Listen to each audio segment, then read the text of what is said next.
Hi, Louise. Thank you so much for joining me today. How are you doing? I'm good. Thank you so much for interviewing me. Of I've course. been always influenced by mark making, language, lexicon, and have combined that and used that as a thread throughout my entire career, along with a true fascination of color and how color affects your eye and coordinates and the way you move through life. What is your pandemic story? Do you realize that anything changed in you and or your work during the Well, past year and a half?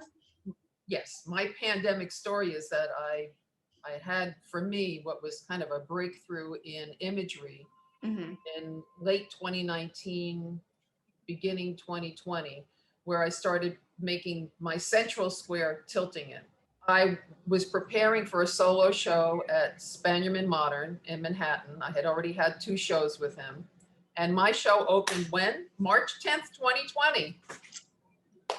Right there, right So, there. some artists didn't get to have their exhibitions. Right.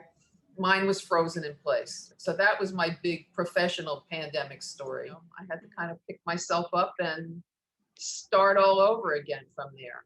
Do you feel that you've gained anything going through the motions of it all? Maybe perhaps a new perspective on how you're marketing your art or advertising yourself? Well, most of my marketing and advertising comes through my gallery representation.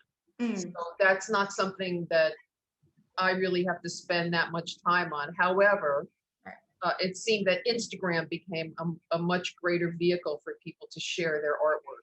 And I include myself in that. That yellow piece behind me is the first piece that I created during so-called lockdown.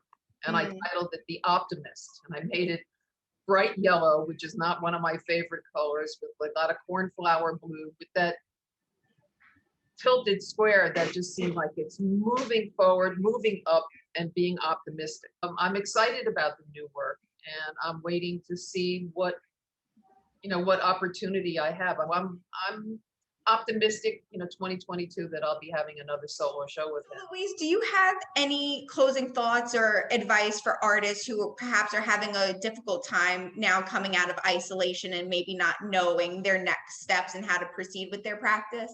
For me, isolation was always part of my daily life.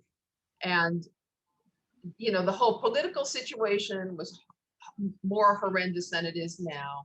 And the fear of dying, that was real if you weren't vaccinated. Dwelling on that particular time and place, your work becomes stuck in that time and place. It's Mm-hmm. only relevant for that moment.